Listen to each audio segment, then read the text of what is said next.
अंकिता भंडारी की कहानी बहुत दुखद और दिल को छूने वाली है और यह समाज में महिलाओं की सुरक्षा और अधिकारों के बारे में महत्वपूर्ण सवाल खड़ा करती है। यह घटना 2022 में उत्तराखंड के पौड़ी गढ़वाल जिले की एक छोटी सी जगह से सामने आई, जो न सिर्फ अंकिता के परिवार के लिए बल्कि पूरे देश के लिए एक गहरा आघात साबित हुई। अंकिता भंडारी एक छोटी सी गांव की लड़की थी जो अपने परिवार का समर्थन करने के लिए एक रिसोर्ट में काम करने आई थी। वह मेहनती और ईमानदार थी और अपने सपनों को पूरा करने के लिए दिन रात काम करती थी। अंकिता का उद्देश्य था कि वह अपनी पढ़ाई पूरी कर सके और अपने परिवार को एक बेहतर जीवन दे सके। वह रिसोर्ट में एक रिसेप्शनिस्ट के तौर पर काम कर रही थी, लेकिन उसका जीवन अचानक एक दुखद मोड़ लेता है। सितंबर 2022 में अंकिता भंडारी अचानक गायब हो गई। पहले तो किसी को समझ में नहीं आया कि वह कहाँ गई। उसके परिवार ने उसे ढूंढने के लिए हर जगह कोशिश की, लेकिन कोई सुराग नहीं मिला। फिर एक दिन उसकी लाश हरिद्वार जिले के एक नहर से मिली और इस घटना ने पूरे उत्तराखंड और देश को हिलाकर रख दिया। अंकिता के लापता होने के बाद परिवार और स्थानीय लोगों ने पुलिस से मदद मांगी और उनके द्वारा की गई जांच ने बहुत जल्दी एक चौंकाने वाला मोड़ लिया। पुलिस ने पाया कि अंकिता की हत्या एक सुनियोजित साजिश का हिस्सा थी। यह स्पष्ट हुआ कि वह जिस रिसोर्ट में काम करती थी, वहां के मालिक और कुछ महत्वपूर्ण लोग इस पूरी घटना में शामिल थे।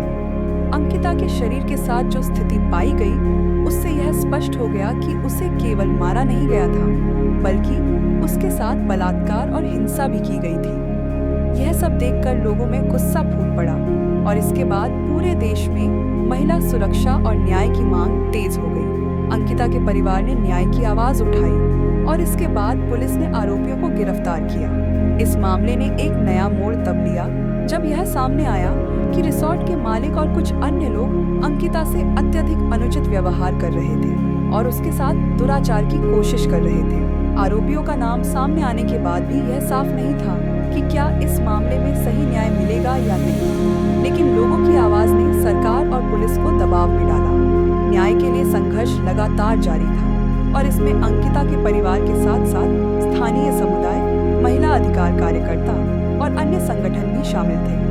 यह केस महिला सुरक्षा, बलात्कार और नाबालिगों के खिलाफ होने वाली हिंसा के खिलाफ एक मजबूत संदेश बना। कई महीनों के बाद आरोपियों को अदालत में पेश किया गया और उन्हें सजा दिलाने की प्रक्रिया शुरू हुई। इस घटना ने उत्तराखंड में महिला सुरक्षा के मामलों को लेकर व्यापक बहस को जन्म दिया। इसके बाद राज्य सरकार ने महिलाओं की सुरक्षा को और मजबूत करने के लिए कई कदम उठाए, जैसे कि पुलिस द्वारा सख्त निगरानी, महिलाओं के लिए हेल्पलाइन नंबरों का प्रचार और ऐसे रिसोर्ट्स में काम करने वाली महिलाओं की सुरक्षा के लिए कड़े नियम बनाए गए।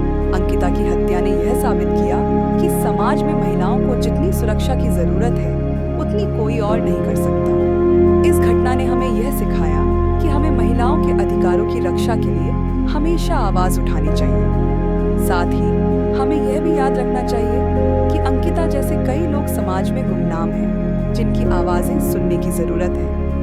अंकिता भंडारी की याद हमेशा हमारे दिलों में रहेगी और उसकी हत्या ने यह सुनिश्चित किया कि महिला सुरक्षा और उनके अधिकारों को लेकर हम सबको गंभीरता से विचार करना होगा। उसका बलिदान व्यर्थ नहीं जाएगा और हम सबको इस दिशा में आगे बढ़ने की आवश्यकता है, ताकि समाज में कोई और अंकिता ऐसी दुखद स्थिति का सामना न करे।